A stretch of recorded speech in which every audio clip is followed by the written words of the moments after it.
Mr. President, I would ask unanimous consent to vitiate the quorum call. Without objection. Thank you, Mr. President. And I want to say thanks to my colleague, Senator Wyden, for leading this important discussion. I joined the Senate Intelligence Committee 4 years ago, just a few short months before the public release of thousands of classified documents forced our country to have a debate over the scope and the reach of American surveillance programs, especially as they relate to American citizens. That debate has really formed the backdrop for national security policy decisions ever since. And I am very proud of the positive steps that we have made towards reclaiming our civil liberties while still giving our intelligence and law enforcement communities the tools that they need and deserve to anticipate threats, track down terrorists, and keep this nation safe. It is because of Congressman Pompeo's opposition to those important reforms that I rise today to oppose his nomination to be the director of the Central Intelligence Agency. Congressman Pompeo has a long legislative and rhetorical history on surveillance, on torture, and on other issues that I believe we simply cannot overlook in considering his nomination. Now, in our conversations, in answers to written questions, and during his confirmation hearing, Congressman Pompeo has often said the right thing, or tried to give answers that on their face give the impression that he has changed his positions on these issues. But we need to carefully review the Congressman's votes and public statements to be sure that he understands the importance of protecting Americans' constitutionally guaranteed civil liberties and meeting the needs of our national security at the same time. I was proud to help lead the effort to pass the USA Freedom Act in 2015, to finally end the government's overreach, their dragnet collection of law-abiding Americans' personal information, and provide the intelligence community with an updated legal framework that ensures that they have the tools they need to focus on the records of actual terrorists, while at the same time protecting the privacy of innocent Americans. Although the Congressman voted to support the USA Freedom Act in 2015, within a year he had backtracked, writing a column for the National Review that stated, quote, "Those who today suggest that the USA Freedom Act, which gutted the National Security Agency's metadata program, enables the intelligence community to better prevent and investigate threats against the U.S. are lying." I use that word intentionally, end quote.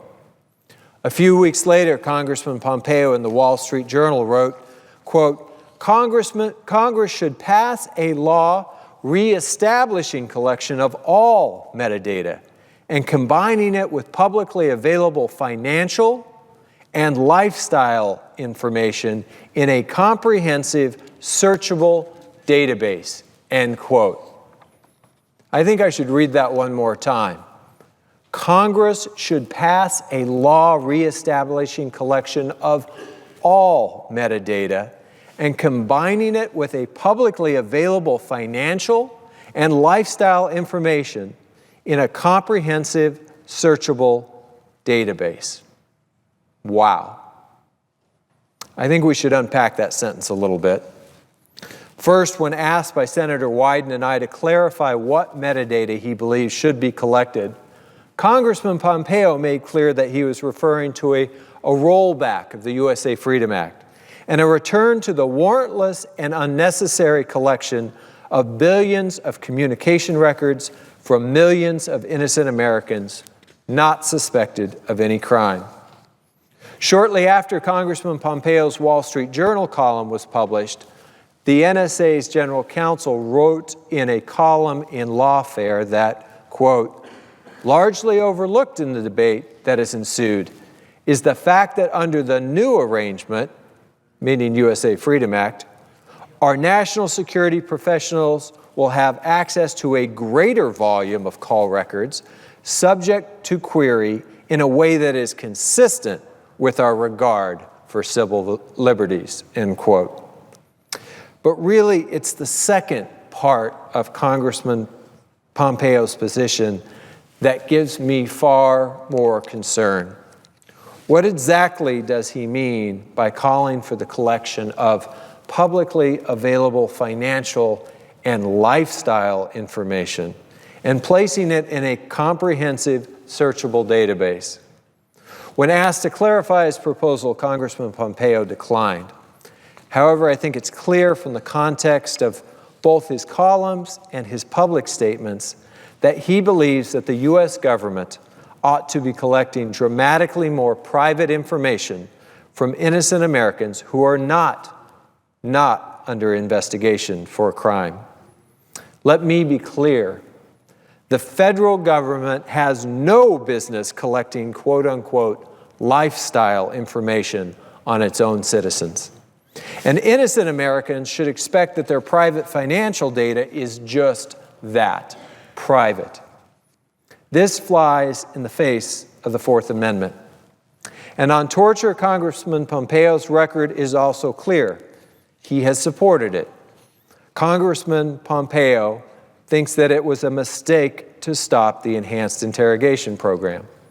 He issued a very personal attack against then Committee Chairman Feinstein when the committee released its report on the CIA's detention and interrogation program. And while he acknowledges that CIA interrogation techniques are currently limited to those contained in the Army Field Manual, Congressman Pompeo said to our committee that he will, quote, consult with experts at the agency and at other organizations in the U.S. government on whether the Army Field Manual uniform application is an impediment to gathering vital intelligence to protect the country, or whether any rewrite of the Army Field Manual is needed, end quote. One could easily infer that the congressman would ask the CIA officers who participated in the detention and interrogation program whether they believe the techniques contained in the Army Field Manual are sufficient. If he's told they're not, he has certainly left open the option of literally rewriting the Army Field Manual. This is problematic for a number of reasons and should be, I believe, of deep concern to my colleagues. Finally, the day before his nomination was announced, Congressman Pompeo tweeted that he was looking forward to, quote, rolling back the Iran nuclear agreement, which ended each and every pathway for Iran to develop a weaponized nuclear device, including the covert path. When I asked him about this in our hearing, Congressman Pompeo said, quote, that communications was approved before I was aware that I was going to be the nominee to the Central Intelligence Agency. The congressman went on to say that it is, in his view, the Iran nuclear agreement was a mistake for American national security, but that as CIA director, he would work to make sure it is fully implemented and will endeavor to provide straight information about the progress being made in reducing Iran's nuclear capability. However, I have to say that given his deep antipathy toward the Iran agreement, that I have serious concerns about his ability to be objective on this issue, an issue which is critical to the stability of the entire Middle East and to our efforts to ensure that Iran never develops a nuclear weapon. Having said all of this, if the congressman is confirmed, I hope that he'll fulfill one of the commitments that he made to me, to improve the communications and relationship between the oversight committees in Congress and the agency itself. It is my hope that a CIA director coming from outside the agency will give greater weight to informing the Intelligence Committee of the agency's activities than his immediate predecessor has. Congressman Pompeo, if confirmed, will have the opportunity to recalibrate this relationship. And if given the chance, I hope he seizes that opportunity. Thank you, Mr. President, and I would yield back my time.